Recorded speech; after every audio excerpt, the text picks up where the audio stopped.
huwag kang makisama sa mga chismosa at chismoso. Kung hindi ka chismoso, huwag kang makipagchismis sa chismoso at chismosa. Sabi ng Biblia sa Kawikaan, Kapitulo 20, versikulo 19, ang madaldal ng mga lihim, kaya't huwag kang makisama sa taong madaldal.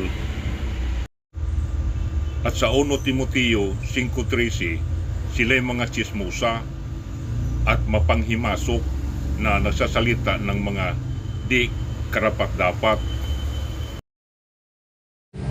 Kaya kung ayaw mong madamay sa kasalanan, umiwas makikipagchismis.